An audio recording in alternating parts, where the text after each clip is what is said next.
Greetings, everyone. Brett here with Hammerhead Model Making, back with another 5-minute review. Today we're going to be looking at the Meng 1/144 scale at House Atreides Ornithopter.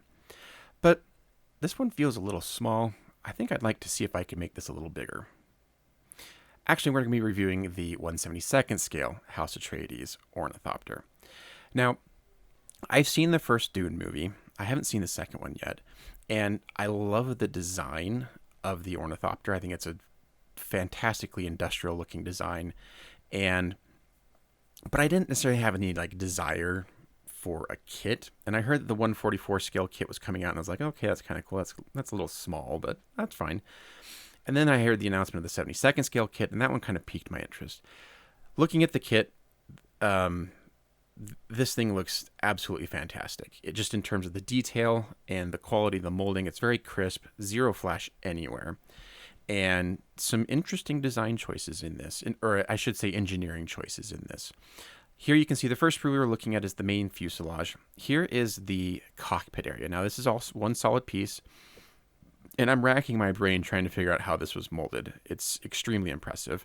This sprue has essentially all of the mechanisms and parts needed to attach the actual wings themselves. And what's really nice is that it's all labeled on the parts, left hand, right hand, so that it's very minimal chance of actually getting the parts confused. This sprue has some of the landing gear options as well as the boarding ramp. You can do it both opened or closed, because you can do this both in flight or on the ground. You do get a set of 4 figures.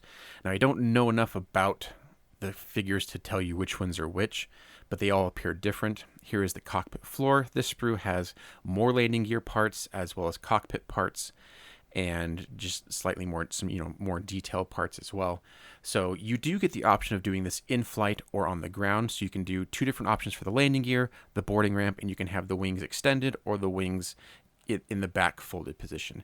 Here's the house crest for House Atreides that fits into a recess in the fuselage. Now here are the wings.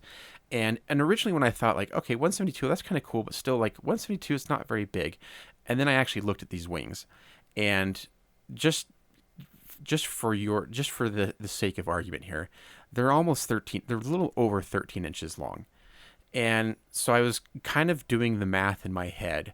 I mean, we're talking about a 30-inch wingspan when these things are fully out. And just to give you some point of reference, the B1 that I just recently uploaded to my channel is 36 inches long. So the wingspan on this is almost as long as a 148 scale B1. So just be aware that if you plan on doing this, in flight, it's going to take up a lot of space on the shelf.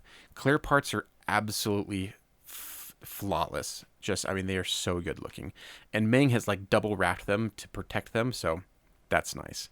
You do get a base and flight stand as well included in the kit. So taking a look at the instructions, they're pretty straightforward. There's not a lot to them. You build up the cockpit area, get that assembled. You do the mechanical areas for the wings, get that assembled all in the fuselage. Then you start adding all your little details on the exterior. Here it shows how you can do the wings folded, and then how to extend them. They are movable. And then here you have the options for the extended landing gear, and then you have the options to how to display it on the stand, color and marking guide. So pretty straightforward. But since I have the kit, let's take a quick look at the 144 scale kit just to compare the two. You don't get a lot in the kit. It just comes on these few frames here. So basically we start off with the whole fuselage. So we get cockpit, center section, and the tail.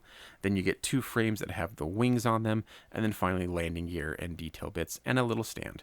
You do get decals for the windows since there aren't any clear parts, and the instructions are on the back of the box.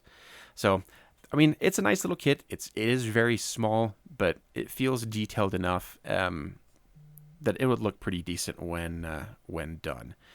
Here we are looking at parts of the larger kit. This is the 72nd scale kit. And like I said, the detailing and the molding here is very crisp, very sharp. I didn't notice any flash on these parts. And the detail really comes out nice.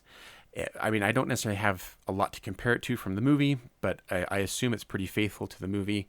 They have the Legendary Pictures branding on it, so I assume they had production designs and things to work off of. So I assume it's pretty accurate, pretty close to what the the movie shows. But yeah, if you're a fan of Dune, if you're a fan of sci-fi, or just looking for, to change things up, I would highly recommend picking up this kit. It looks really nice. You can get this kit and thousands of others at mrshobby.com. They supplied the kits for the review today, so thank you to them. And yeah, this one definitely gets a thumbs up for me. Just remember, it takes up a lot of shelf space. See you on the next video.